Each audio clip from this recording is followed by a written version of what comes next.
भुवनेश्वरी मात की जय। अथ श्री भुवनेश्वरी व्रत कथा श्रवणं प्रथम माहात्म्यं श्रुत उवाच।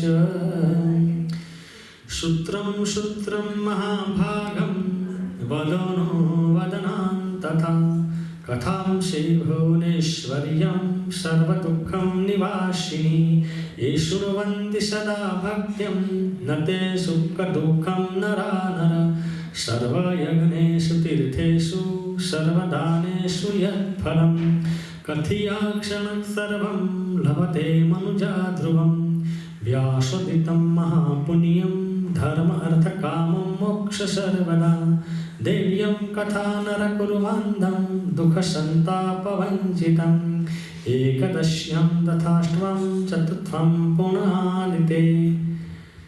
श्री भुवनेश्वरी कथाનું સુંદર મહાત્માની કથાનું આપણે બધા માં ભગવતી પારંબાની કૃપાથી સુંદર આ કથાનું શ્રવણ કરવા માટે આજે આપણે આ સનાતન મંદિરની અંદર આપણે સુંદર એમના દ્વારા એક આ કથાનું ભુવનેશ્વરી માનું સુંદર આયોજન કરેલું કેવલ એક નિમિત્ત માત્ર એવા યજમાન દ્વારા સુંદર આપણને આ કર્મનો આ કથાનો આપણને બધાને એક લાભ અને શ્રવણ મળ્યું છે। તેવા જ આપણા ગોંડલથી પધારેલા ભુવનેશ્વરી પીઠના એવા આપણા ડૉક્ટર શ્રી રવિભાઈ આચાર્ય એ પણ આપણી સાથે છે અને એવા જ આપણા યજમાનો ભાઈઓ દરેક અહીંયા બધા આવેલા મહેમાનો સર્વનું આપ સર્વનું મંદિર વતી હાર્દિક સ્વાગત છે। તો કથાની અંદર પ્રથમ આપણે કોઈ પણ સત્કર્મ આપણે કરીએ કોઈ પણ સત્સંગ તો પહેલાં આપણે મહાત્માની કથા કરતા હોઈએ છીએ।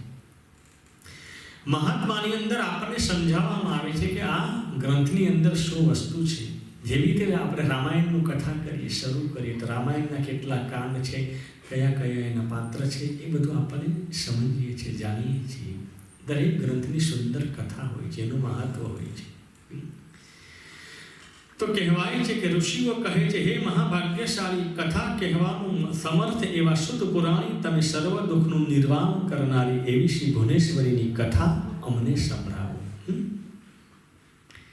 હે તપસ્વી ઋષિ મુનિઓ તમને પ્રશ્ન બહુ સુંદર કર્યો છે। શ્રી ભગવતી પુણ્યકાળની કથા હું તમને સંભળાવું જે મનુષ્ય ભક્તિપૂર્વક પ્રેમપૂર્વક શ્રદ્ધાપૂર્વક આ કથા સાંભળે એને કોઈ દિવસ એમ કહેવાય દુઃખ આવતું નથી। કોઈ પણ કર્મ કોઈ પણ સત્સંગ કોઈ પણ કથા કોઈ પણ ભજન એને કરવાથી આપણા જીવનમાં શાંતિ મળે છે। હજી સુધી ભગવાનનું નામ તો કોઈ દિવસ એળે ગયું નથી। જેમ બધા યજ્ઞ કરવાથી આપણને ફળ મળે તીર્થમાં નાહવાથી આપણને ફળ મળે દાન કરવાથી જે પુણ્ય મળે એ જ ફળ આ કથા સાંભળવાથી મળે છે। કારણ કે આપણી ભક્ત કહેવાય ને ભક્તિના 9 પ્રકાર છે। શબરીમાએ 9धा ભક્તિની આપણને આપેલી છે સુંદર કથા। શ્રવણવાની સાંભળવાની ભક્તિ છે મનન કરવાની ભક્તિ છે ચિંતન કરવાની ભક્તિ છે લિસન કરવાની ભક્તિ છે બોલવાની ભક્તિ છે। આવી જુદા જુદા ભક્તિના પ્રકાર છે અનેક પ્રકારની ભક્તિ છે। તો કેવલ આ માં ભગવતીની ભુવનેશ્વરીની કથા આપણે સાંભળીએ તો પણ આપણા પરમ મનને આત્માને શાંતિ મળતી હોય છે। મોટા મોટા પુણ્યો ધર્મ અર્થ કામ અને મોક્ષને આપનારી આ માની સુંદર કથા છે। કહેવાય છે કે મનુષ્યને બધા દુઃખમાંથી સંસારોમાંથી વિવિધ પ્રકારના સંતાપમાંથી મુક્ત કરનારી આ ભગવતીની પારંબાની કથા છે। રોગના દ્રવ્યમાં વધી ગયા હોય જ્યારે આપણને કોઈ શરીરમાં તકલીફ હોય અધર્મ જ્યારે વધ્યો હોય છે બ્રાહ્મણો દેવતાઓને કષ્ટ કોઈ મળતું હોય ભૂકંપ અતિવૃષ્ટિ ગમે જેવું કર્મ થતું હોય છે ઉત્પાત થતું હોય છે ત્યારે ભગવતીની કથા આપણે સાંભળીએ કરીએ તો એનાથી આપણને જીવને શાંતિ મળતી હોય છે આનંદની પ્રાપ્તિ થાય છે અનુભૂતિ થતી હોય છે। અને આનો કોઈ નિયમ નથી ગમે જ્યારે ભક્તિ તો પૂજા તો ગમે જ્યારે થાય એમાં કોઈ મુહૂર્તની જરૂર નથી। આપણે એમ કે આ જ દિવસે કથા કરવાની એવું કંઈ નથી। આપણો ભાવ જરૂર છે ફેથની જરૂર શ્રદ્ધાની જરૂર ભક્તિની જરૂર છે ગમે જ્યારે આપણે કરી શકીએ છીએ। શ્રદ્ધા લમતે દેવ શ્રદ્ધા કે જે શ્રદ્ધાથી કરે એનું નામ તે શ્રદ્ધા। તો કહેવાય છે કે આ માની સુંદર ભગવતીની કથા આપણે સાંભળીએ એકવાર કરીએ કથા સાંભળીએ તો મનને પ્રજાને પણ સુખ મળે આપણા મનને પણ સુખ મળે અને કંઈ દુઃખ હોય તો દુઃખમાંથી આપણને શાંતિ પ્રાપ્તિ થાય। અનેક સુખોની આપણને પ્રાપ્તિ થતી હોય છે. જેને સંતાનની તકલીફ હોય, ધનની તકલીફ હોય, કોઈ પણ વસ્તુની મુસીબત હોય, તો માં ભગવતી આપણા બધા ઉપર કૃપા કરે છે. કારણ કે શક્તિ વગર આ દુનિયા ચાલતી નથી. શક્તિ આ દુનિયાને ચલાવે. શિવ અને શક્તિ આપણા મા બાપ છે. એનાથી બધું આ બંધાયેલું સર્જન થયેલું હોય છે. તો કહેવાય છે કે આવી મહાત્માની કથાની અંદર બતાવે છે, કોઈ નવા મકાનનું આપણે વાસ્તુ કરતા હોઈએ છીએ, એની અંદર સુખી થવા માટે પણ માને આપણે આગમન કરીએ, માને આપણે બોલાવતા હોઈએ છીએ, માની પૂજા કરતા હોઈએ છીએ. યુગે યુગે વિષ્ણુ ભગવાનના અવતારમાં જગદંબાની સેવા કરવાથી પૃથ્વીનો ભાર ઉતારવામાં ભગવાન સફળ થયા છે. રામચંદ્ર ભગવાને સમુદ્ર તથા સમુદ્રનું શ્રવણ કરવા વખતે પણ જગદંબાનું માએ પૂજન કરેલું. રામા અવતારમાં આપણે જોઈએ કથા, જ્યારે સમુદ્રને પાર કરે ત્યારે શક્તિની આરાધના કરેલી. શક્તિથી જ બધું પ્રાપ્ત થતું હોય છે. તો કહેવાય જગદંબાની કૃપાથી રાક્ષસોને પ્રભુએ હણેલા છે. તો આવી બ્રહ્મા જેવી ભક્તિ, બ્રહ્માને જ્યારે જગતની ઉત્પત્તિ કરવી હોય ત્યારે બ્રહ્મા પણ શક્તિની ઉત્પત્તિ કરે. શક્તિને તો બધાની જરૂર છે. પતિ પત્નીમાં આપણે જોઈએ ને, એમાં હસબન્ડ વાઈફમાં શિવ અને શક્તિ સ્વરૂપ છે. શક્તિ વગર આપણું જીવન ચાલતું નથી. આ દુનિયાને કોણ ચલાવે? શક્તિ ચલાવે છે. એક એવી સૂક્ષ્મ શક્તિ કે જે આપણને કોઈને ખબર નથી, એવી શક્તિ આ દુનિયા ચલાવે છે. આપણે કહીને ભગવાન છે કે પણ આપણને કોઈને ખબર નથી. અસ્તિત્વ પરમાત્મા એવી એક કૃપા છે પ્રભુની. તો કહેવાય છે કે બ્રહ્માને સૃષ્ટિના સર્જનમાં પણ શક્તિની જરૂર, વિષ્ણુને જગતના પાલનમાં પણ વિષ્ણુની જરૂર છે શક્તિની, અને રુદ્રને જગતનો નાશ કરવામાં પણ શક્તિની જરૂર છે. દરેક દેવોને શક્તિ સાથે હોય છે. બ્રહ્મા બ્રહ્માણી, રુદ્ર રુદ્રાણી, વિષ્ણુ લક્ષ્મી, એની સાથે બધું સર્જાયેલું છે. તો આ કથા કરવાથી, સાંભળવાથી, બીજાને સંભળાવવાથી અકાલ મરણ આવતું નથી. મૃત્યુ આપણું થાય છે પણ ઓચિત્વ આવતું નથી. આવી આ માની કૃપા છે. કથાની એવી ભક્તિ છે. અને આપણું આરોગ્ય સારું જળવાઈ રહે, ઐશ્વર્યની પ્રાપ્તિ થાય, રિદ્ધિ સિદ્ધિની પ્રાપ્તિ થાય. આ જ મનુષ્ય દેહથી વિવિધ લોકોમાં જવાની શક્તિ મળે છે. તો આ કથા સાંભળવાથી આ લોકમાં બધા સુખ મેળવી અને પરલોકની માણસ પ્રાપ્તિ કરે છે. તો આ ભુવનેશ્વરી માની કથાની અંદર આપણને માનું થોડું મહત્વ સમજાવે છે કે ભાઈ માની ઉત્પત્તિ, માની પ્રગતિ, માને કોની કોની જરૂર, કોની કોની આપણે પૂજા કરવાની. દરેક દેવોએ, દરેક માણસોએ માની આપણે બધાએ સાથે બેસીને પૂજા કરવાની. દરેકને શક્તિની જરૂર છે. એનું આપણે શ્રવણ કર્યું છે. ઇતિશ્રી ભુવનેશ્વરી પ્રથમ મહાત્મનામનો અધ્યાય અર્પણમસ્તુ. માતાજી પાસે મૂકી દો.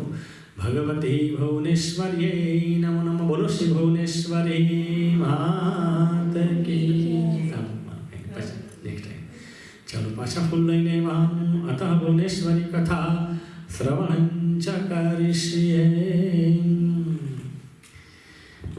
તો ભગવાન માની ભુવનેશ્વરી કથાની અંદર બતાવે છે સુંદર સુંબર ઉપનિષદમાં મણિદીપનું સુંદર વર્ણન. આપણા કેટલા બધા ગ્રંથો છે, પુરાણો છે.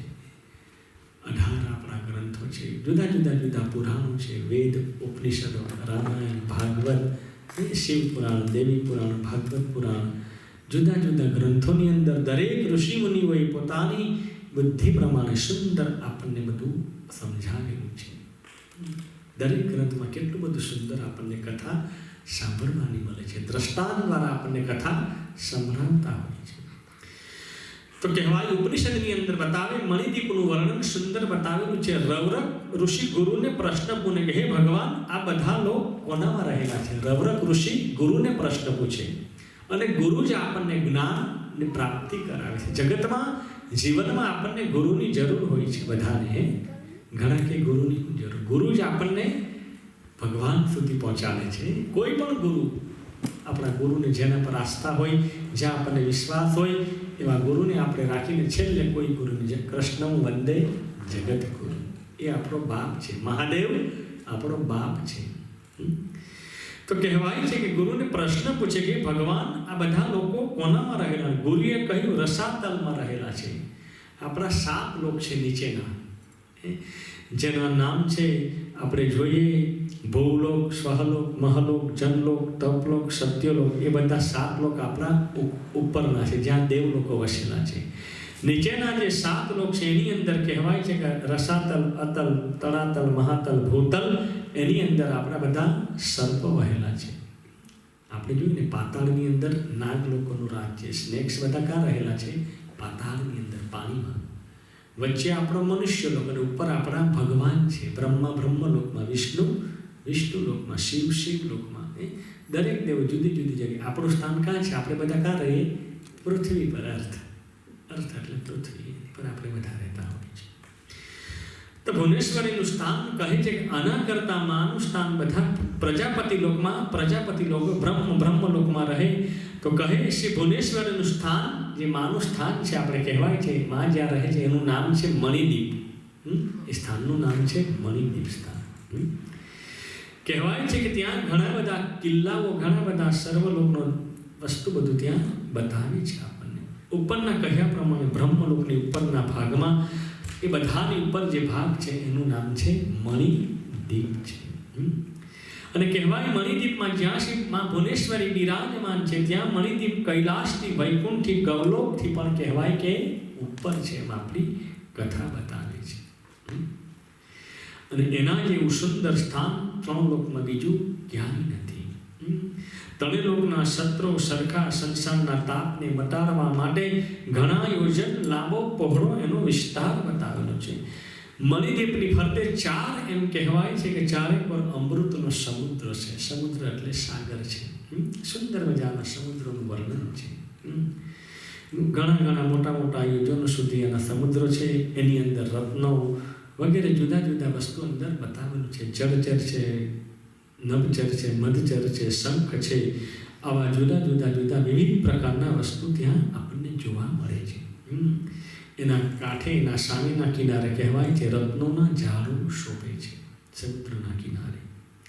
તેની અંદર ગઢ બતાવેલા છે. માના પહેલો ગઢ આપણને બતાવે લોઢાનો ગઢ. એ અમૃત સમુદ્ર પછી એક લોખંડનો કિલ્લો 7 યોજન ઊંચો છે. કેટલા મોટા મોટા કિલ્લાનું વર્ણન બતાવેલું છે. આપણે જોઈએ કે ભારતમાં કેટલા બધા મોટા મોટા કિલ્લા, રાજસ્થાનમાં આપણે જઈએ, ઉદયપુરમાં જઈએ, આપણે મોટા કિલ્લા મોટા હોય છે. પેલો લોખંડ, બીજો કાશ્ય પ્રકાર, ત્રીજો તાંબાનો પ્રકાર અને ચોથો કહેવાય છે કે માનો શીશાનો પ્રકાર. શીશમ બહુ સુંદર વસ્તુ છે.